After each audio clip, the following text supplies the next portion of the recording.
Yesterday I stopped and got a just one slice, in moderation. I got a bacon chicken ranch slice pizza from this place down the street. Oh my God, dude. It is so delicious.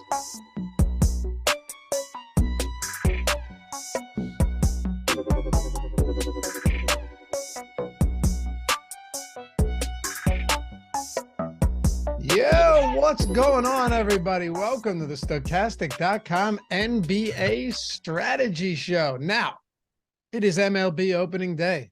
All of that is understood. We got Neil and Alex Baker. How about that? Neil Orfield, Alex Baker coming up in a little bit to break it all down. 15-game opening day on a Thursday. That's exciting stuff. But first, we're here to talk a little bit of basketball. Today's show, of course, presented by Bet365.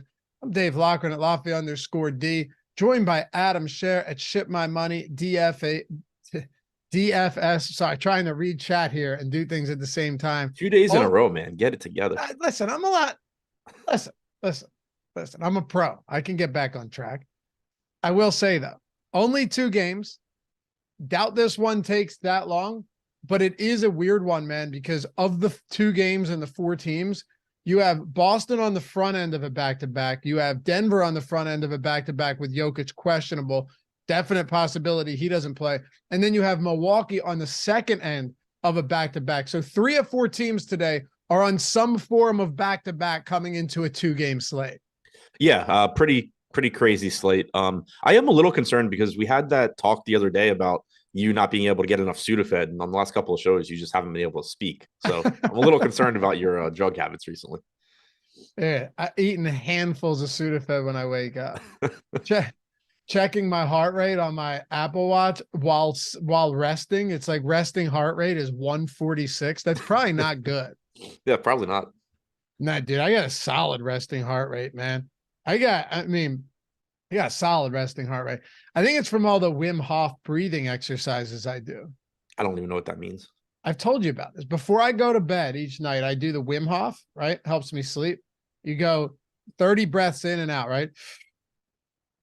In through the belly, breathe with your belly, right? You got to learn some Wim Hof, dude. I don't use his guided breathing method anymore, but you should start with it. Josh does. Josh hit me up a couple months ago and he's like, dude, I've been doing the Wim Hof. I said, I told you so, man. It's Is this when Josh was also intentionally freezing himself? That was probably me. Oh yeah. Josh was doing that too. Yeah. Oh, you do that too? I did. I stopped because it's actually more misery than anything else. Yeah, that's kind of what I'd read. The breathing exercises are fantastic. Now, people don't believe it. I every night hold my breath for a good 3 minutes and 15 seconds after you do the 30 breaths in and out, right? Did you say you hold your breath for 3 minutes? Above 3 minutes, yes. Like at a time?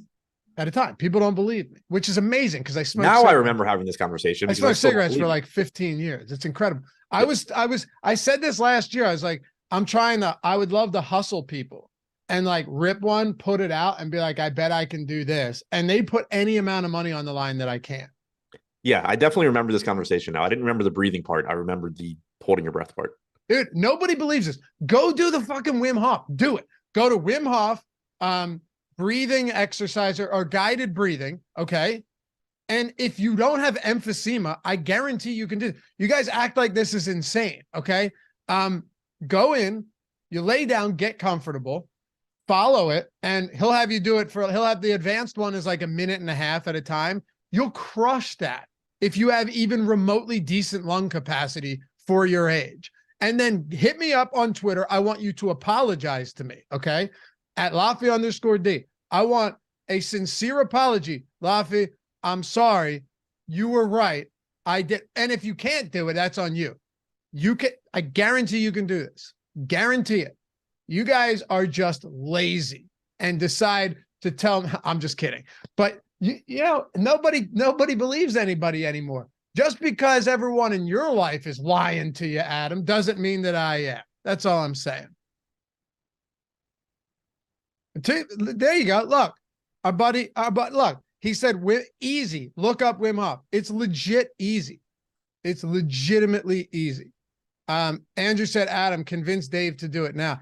It takes a long time. I have no problem. I'll record myself. I'll put a piece of paper over my nose. I'm starting to believe you because I was holding my breath for that entire rant and I could have kept going and I didn't. Like it was a lot easier than I thought. And that's without preparing for it. Like right. That was literally, I just stopped breathing. Like I didn't even exactly. If I don't prepare for it, if you don't do the 30 deep breaths in and out, I'm holding my breath for like 45 seconds tops, right? This is incredible stuff. It's incredible stuff. Wim Hof, he's a freak of nature. Go look at some of the stuff. He scaled Mount Everest in nothing but boxers and bare feet. So he's an insane person. Yeah, but okay. Like there's a lot of crackheads that you can probably get to give you breathing techniques. Yeah, but what if it works? Yeah. Maybe it was Mount Kilimanjaro, but still, fact remains.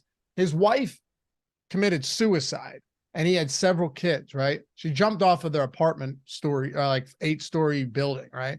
And he decided to just reevaluate everything. And he has defied science. He has defied science.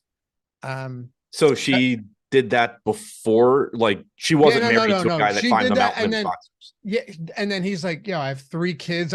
He had an aimless life, like he wasn't going anywhere. Got it.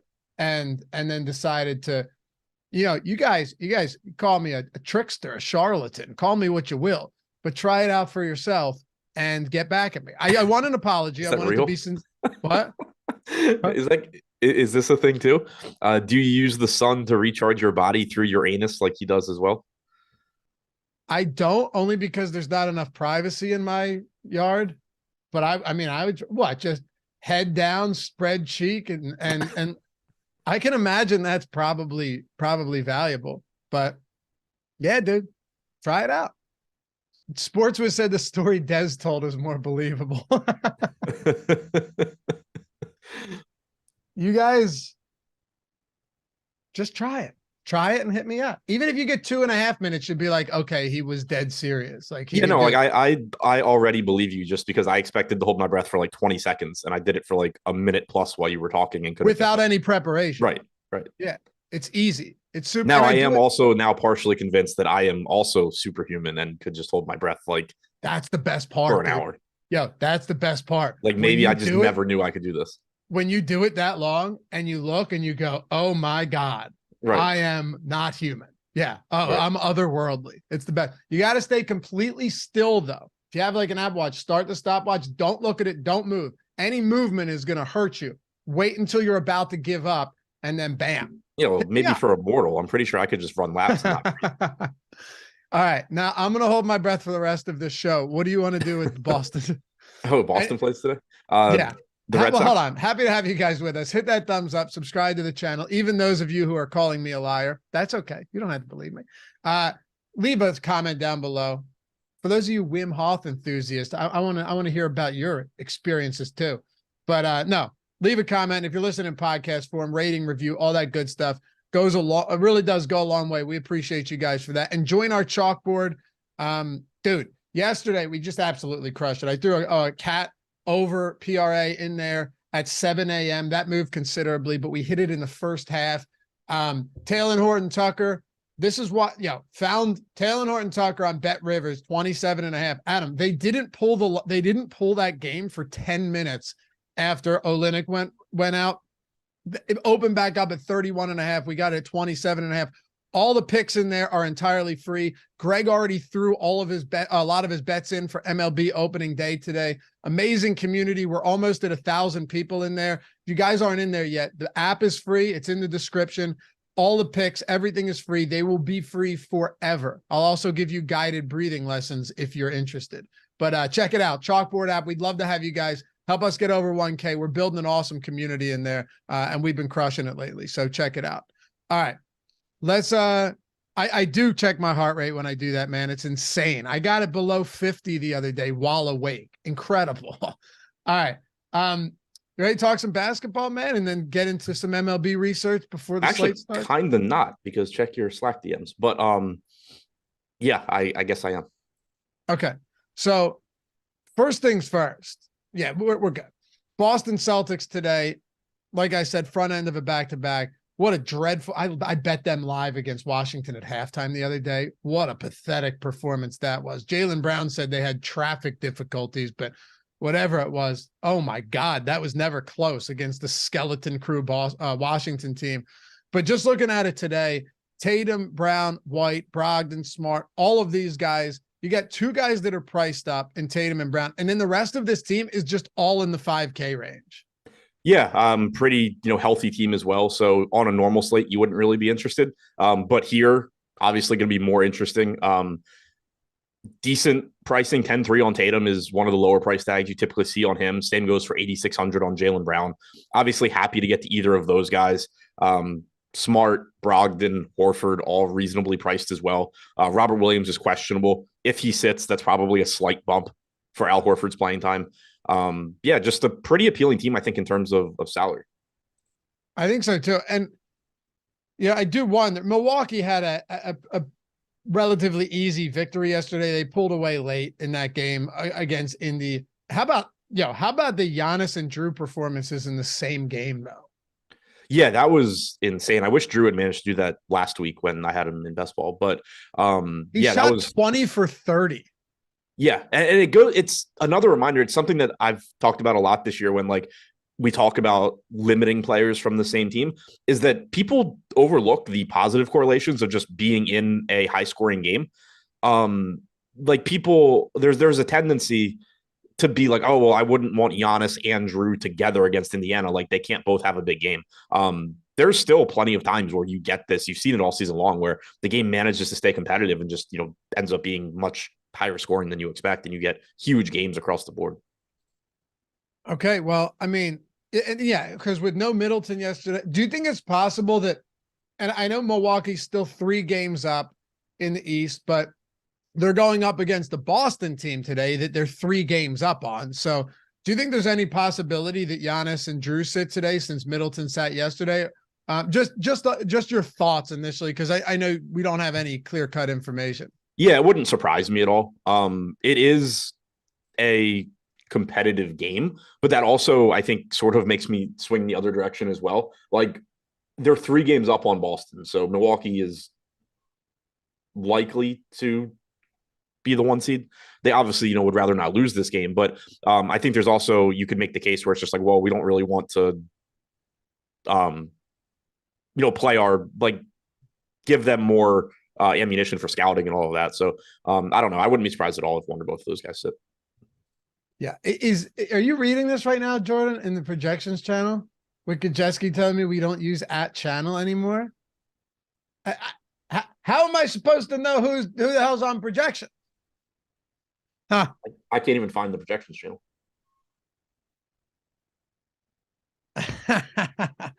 All right. So what is going on? What is going on? Anyway, back to Boston for a second here. I'm just looking at this Boston team today, and there's only 2 games. So, right, you only have Boston, Milwaukee, New Orleans, and Denver. Boston's a 2-point dog, but a 236.5 total. If you're just looking at this cursory view, when you've got, let's say Jokic plays, you have Giannis, Tatum, Ingram's been a stud, but we're talking about really those 3 10K plus guys. Do you think it's viable, assuming we don't get any crazy value, to go to Tatum lineups without Giannis and Jokic? Are we going to try and jam 2 of these guys in right now? Like that's difficult. Yeah, I mean, it's always kind of tough to do that on 2 gamers. Like, on the one hand, it becomes appealing because you're getting there's only so many guys that can give you that really high raw point ceiling. But on the other hand, there's just typically not going to be enough value. So I think it will be tough. If you do get those guys ruled out from Milwaukee, though, then certainly more value is going to open up. Anything else for Boston you want to get to? No. All right. Looking at Milwaukee, too, you have, like I said, Giannis and Holiday played yesterday. Middleton was out. God, some of these price points are wild, too. I mean, Giannis is just coming off an insane game. 81 fantasy points, 38, 17, and 12 in 32 minutes. Almost triple-doubled in the first half. Almost triple-doubled in the first half. Yeah, huge game. Drew, 51, 8, and 8. Would have been crazy if both of them had huge triple-doubles in that one, too, especially given that they only played 32 minutes. But the 20 for 30 shooting on Drew is remarkable. Middleton was out, so he should be back today. That was just, likely a rest thing, front end of a back-to-back. How do we approach the top 3 guys from this team today? Assuming they're in. They all obviously look good. Giannis 11-4 is fine. Middleton should be back at 8,800. Drew's priced up. I think they're actually kind of tough to get to outside of Giannis if they're all in. Like, I'm more inclined to go to an $8,600 Jaylen Brown than either one of a $8,800 Chris Middleton or $8,300 Drew. If they're all in. Giannis obviously is kind of, his own category. What's weird though, is this team, like a lot of times when you have 3 guys that are very expensive, the rest of the team is just in the cellar when it comes to pricing. Brook Lopez is 7K. Bobby Portis is 6,800. Like, they have 5 guys on this team at 6,800 or above. Yeah, it's gotten, because you just had guys sitting out recently, so prices have come up. It makes it tough to, if everybody is in, it makes it tough to really like much of anything from this team. Well, what especially about especially when you consider just like how Boston across the board was kind of underpriced. Like, when you look at the pricing on Boston, my immediate thought was, oh, DraftKings just knocked like $500 to $1,000 off of everybody because it's a 2-game slate and they're trying to make it so you can make, solid lineups. But then you look at Milwaukee and it's like, oh, well, they didn't do it here. And so when you compare those two, it kind of stands out how difficult Milwaukee is to get to if everybody's in. Right. All right. And of course, live before lock tonight, deeper dive, all this stuff's going to be super important. I really do think, even though it's only 2 games, I really do think that we're going to be getting some news today. I can't imagine we don't. 5:30 live before lock, 6:30 or deeper dive, with you and Josh, Greg and Neil at 6:30 on the Live Before Lock show. So I can't imagine we're not going to get a significant amount of news for this one.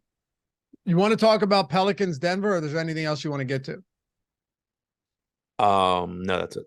Also, for just from a game theory perspective, when you're doing these 2-game slates, is there anything you're doing differently? Like, are you less worried about groups where a player may be mutually exclusive, like center and backup center, like a Giannis and a Larry Nance? Not Giannis, I'm sorry, Joe Val and a Larry Nance.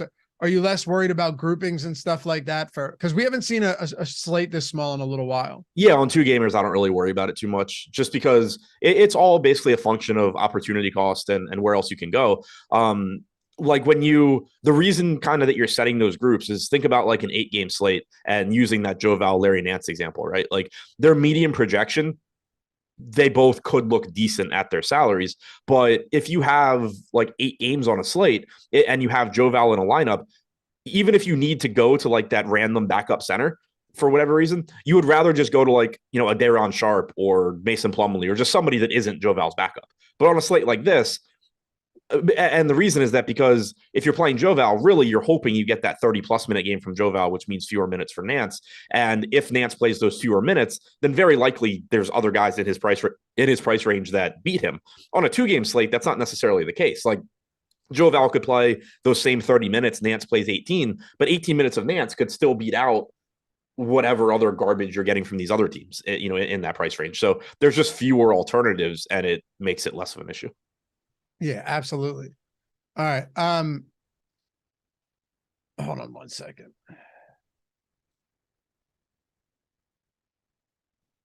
Seeing if we got this pulled up.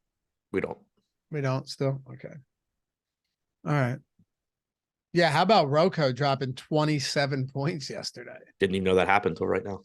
27, 4 and 2, 32 minutes. He shot 9 for 10. He was 7 for 7 from 3. Do you know what Westbrook shot from 3-point range? 5 for 5. How does that happen? Yeah, no idea. Yeah, I noticed it because I actually played tiers cash games yesterday for like the first time ever, and one of the big like decision points was Dinwiddie versus Westbrook, and I went Dinwiddie. He dropped like 46. I'm like, all right, looking good. And then I see Westbrook's going nuts. I'm like, oh, this sucks. And I saw how he was going nuts. I'm like, all right, I don't even feel like an idiot. Like if he'd gone out there and just put up, like a 30-10-10 triple-double or something, then sure. Like that's what Westbrook does when he doesn't have teammates. But him just magically becoming a 100% 3-point shooter is like, I can't do anything about this. Yeah. No, you're right. It's the way in which it happened where you kind of just go, all right. Yeah. Yep. Okay. What am I going to do? Yeah. It is amazing. And this has happened all NBA season. He happens to shoot 100% on a slate where he's already like 20 to 30% owned. I know. Like, it's been that way all season long. Like, and I'm not saying he was a bad player or anything, but like all season long, it's been like the guys just have these big bounce back games when for one reason or another, they happen to also be popular. Yep.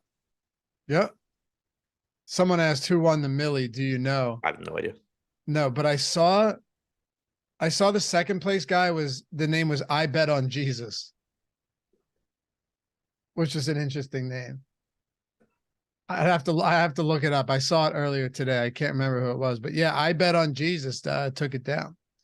All right. Let's talk about New Orleans and Denver here. And then you guys, yeah, you know what? You should wait a little while and get a little action from Neil Orfield and Alex Baker. How about that crew taking you all the way up to lock today for MLB opening day? Woo, gonna be fun. Before we do though, how about Bet365? How about all of you who are located in Colorado, Virginia, New Jersey, or Ohio I told you they were going to change this. Now it's still the best promo that is in the United States right now, hands down among all those 4 states. It's bet $1, get $200 in bonus bets. So it's still legitimately and unequivocally the best promo out there right now for any sports book, especially if you're in Colorado, Ohio, New Jersey, or Virginia. But I told you guys, that's why you don't sit on the fence with these. Like it was $1 to $3.65 yesterday. It's $1 to $200 today. So my guess is that within a couple weeks or sooner, it's just they don't do the promo anymore. Like they just have a risk-free bet or something. So if you're still not in there and you're one of those 4 states, use the link in the description or the one in chat. Sign up. It takes a minute. You're still, think of it this way. You're still making $200 in the minute and a half it takes you to sign up and place one bet of $1 on any wager, on any sport, on any game. Okay. $1, you don't need to win. The bet settles, you have $200 in bonus bets. So you have taken $1, you have bet it. You now have $200. And if you won that bet, 200 plus whatever it is you won. You got to deposit 10, but only bet $1 of that. 10% of your $10 is getting $200 in bonus bets. Simplest way to look at this for people going, I don't know. I don't know why you'd go, I don't know. Simplest way to look at it is you bet that, you lose your bet, you get your 200. Okay. I'm just giving you worst case scenario. You lose all of your 200. And at the end of the day, you're down $1. $1. You'll never notice it.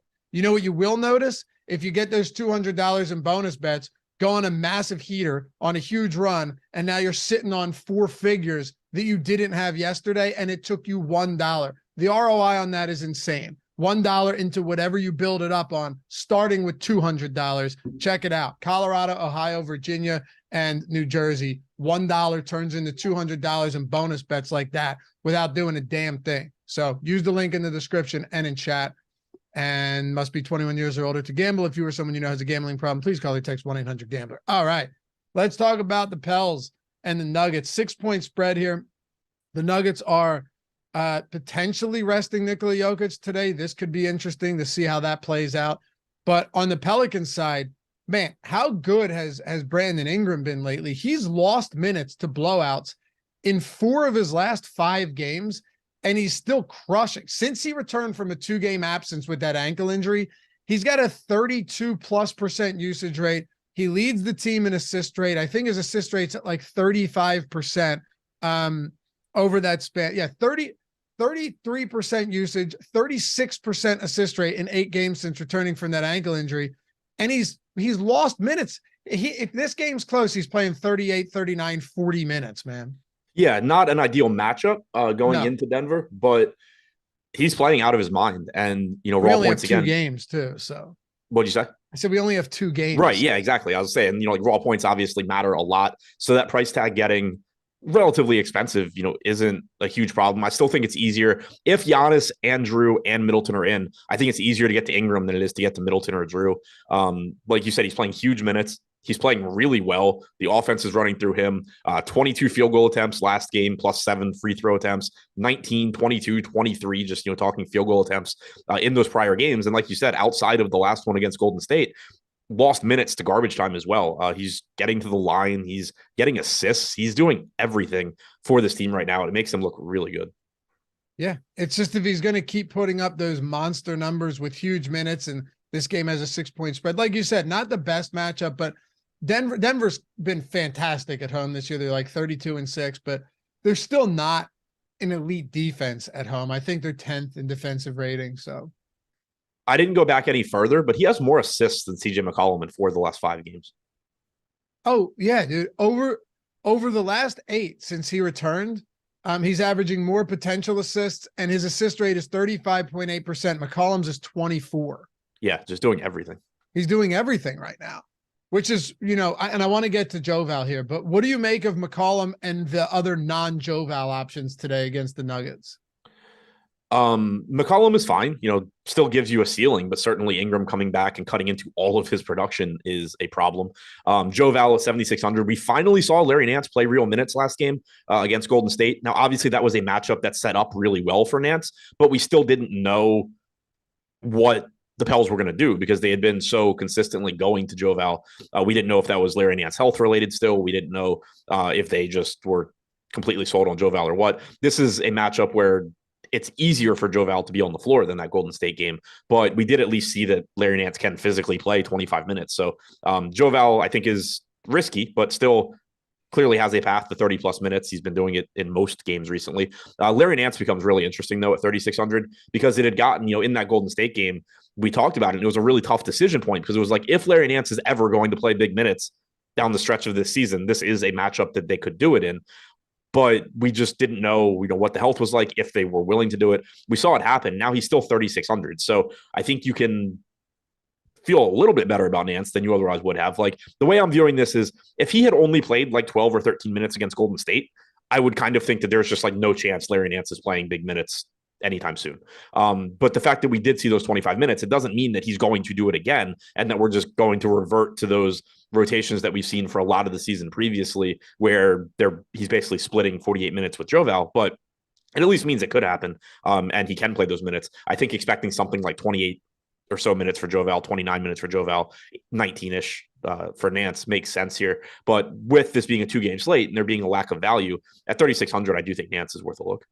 You know what's weird about Joval? I was looking at what he's done against the Nuggets this year. Is just curious because he'd been playing huge minutes up until he played Golden State. Like you said, that matchup just made sense that Joval wouldn't get a lot of minutes there.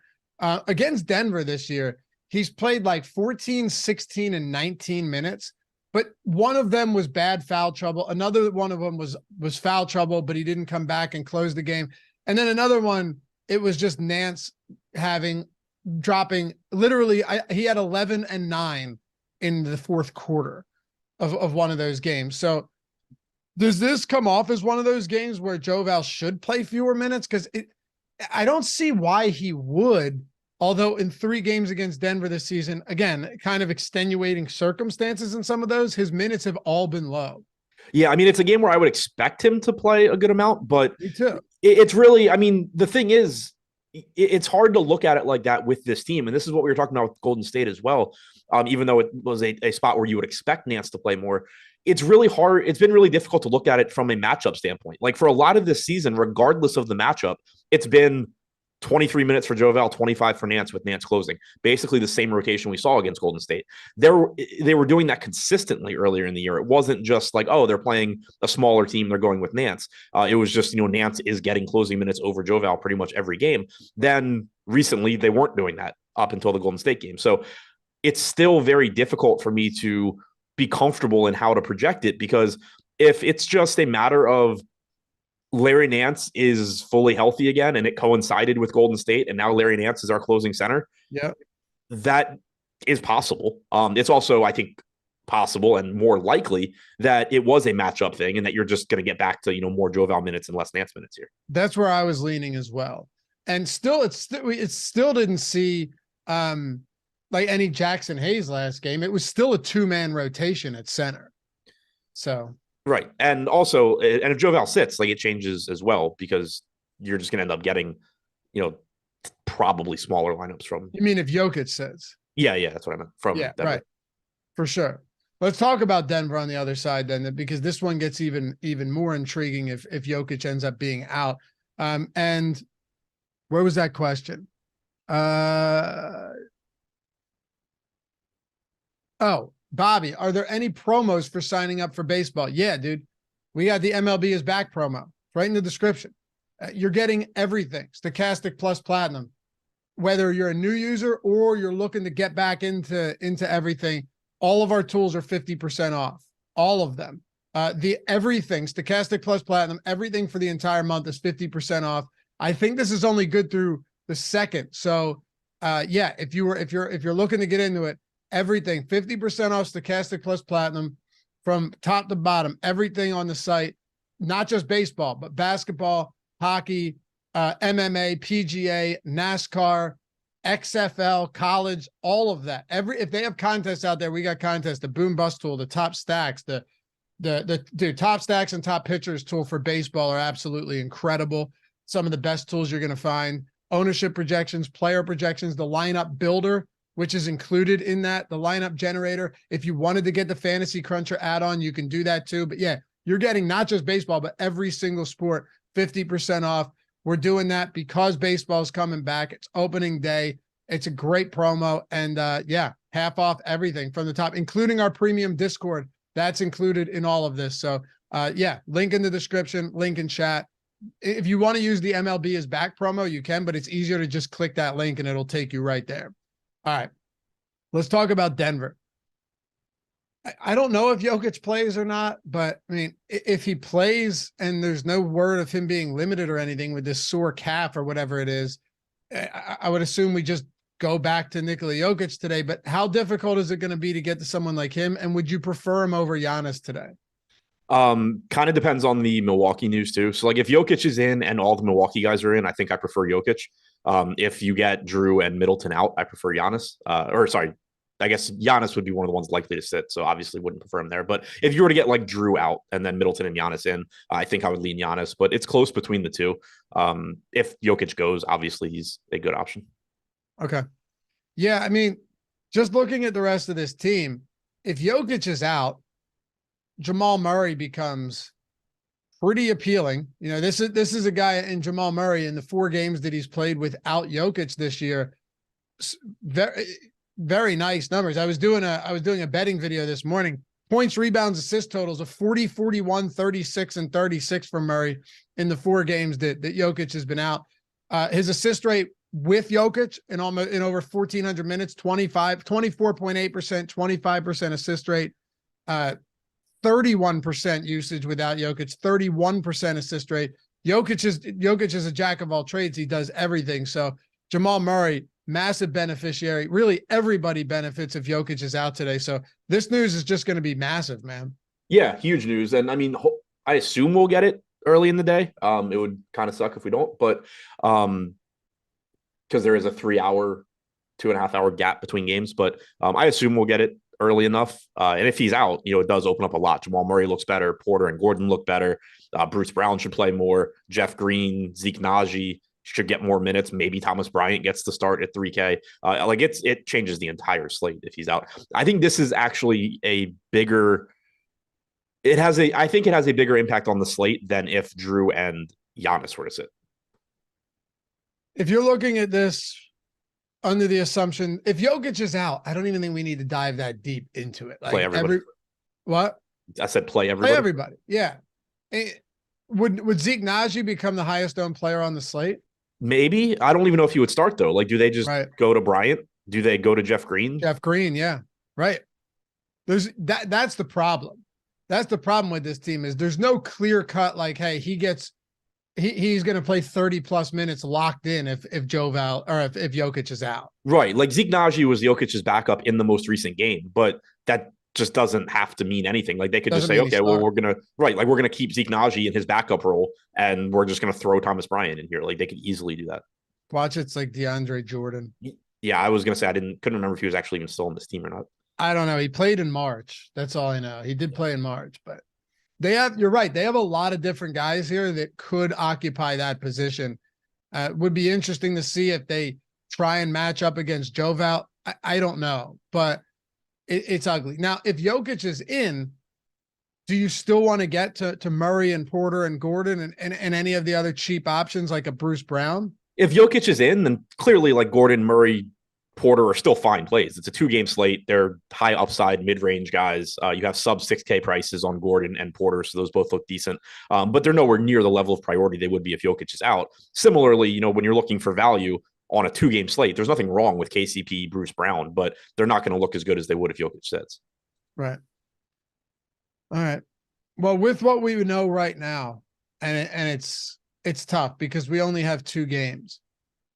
Is there a player, assuming everybody's in, that you're building around, or are you just kind of spreading things out, given that you have Jokic, you have Giannis, you have Tatum, you mentioned Ingram in a very appealing spot here. And then really the mid-range isn't that bad either. Joval, if he does play 30 minutes, could go nuts in any spot. Jamal Murray against the Pels, Drew Holiday. None of these guys maybe on a 10-game slate would jump off the page at you, but I don't really think there's any reason not to be intrigued by all of them on a 2-gamer. Do you build around something here? Do you look for a certain approach this early in the day? Or is this one of those spots where nobody stands out that much higher than anyone else? So my initial take is that if we assume everybody is in, and again, like there's a good chance everybody's not in and it's going to change everything. But if we assume everybody is in, there's not one individual player that I look at and go like, wow, that guy's mispriced. Like, I don't really know how I don't end up with him in a ton of lineups, like Tyus Jones the other day, for example. There's nothing like that. The thing that did stand out to me, though, is Boston collectively. They're the only team we talked about where looking through that entire team, it was like, man, these guys just all seem cheap, like less expensive than they should be. Every other team, it was kind of just like, well, if the Milwaukee guys are in, if Jokic is in, then everybody's just sort of at a price point that makes sense. So I wouldn't, there isn't one guy from Boston that I think like is head and shoulders above the rest. But if everybody is in, and barring massive ownership coming into Boston, we don't have ownership yet, but I would expect to have more Boston than anything else. You mentioned we don't have ownership yet. Yeah, I'm wondering when it populates with the news that we have right now, if anyone's really going to be like that popular right now. Maybe it'll be Nance, maybe Nance at 3,600 is going to be, which is terrifying. Like, for sure. If Larry Nance is like is chalkier, like start playing Jeff Green and stuff, like, it's there's no individual player right now that I look at and I'm just like, oh yeah, like I love this guy. I'm building around him. I do think the Celtics in general, the game has a total 9 points higher than the other game. It's a 2.5 point spread, and you just have cheap prices on Tatum, relatively on Brown. It's one of the cheaper price tags you've seen recently, but also, Smart, Brogdon, Horford, all in that like 5K to 5,500 range. So that's where, barring ownership getting me off of them. If I can just play this slate the way I want to, and ownership isn't, forcing me in a specific direction, I just expect to have a lot of Boston and then be mixing in, the best pieces from other teams. Yo, you got the deeper dive and live before lock, 5:30 and 6:30, taking you up and through lock today. They got the post lock show as well. You're going to want to be around for that, even on only 2 games, right? You have your baseball lineups locked and loaded, everything good to go. Maybe get a little late night or late slate MLB action, but also get the NBA lineups in. You got the Odd Shop coming up at 4 p.m. on the Odd Shopper channel with Jazz Raz and myself. That's been an awesome show. Come hang out for that if you're not already. And MLB Live Before Lock starts at noon Eastern time. Neil Orfield, Alex Baker, Awesemo himself taking you up to lock. So do not miss that. Coming up in just over an hour. Appreciate you guys hanging out. Short slate today. Only so much we can say. Follow Adam at Ship My Money DFS, me at Lafayette_D. Come hang out on the chalkboard too. The app is free. All the picks, everything's free. Greg just dropped another baseball bet for opening day. Where it's popping off in there, man. We're doing big things. We'd love to have you come join us. And shout out to Jordan Klein for producing this one. We'll see you back here tomorrow. Peace. 13 games tomorrow.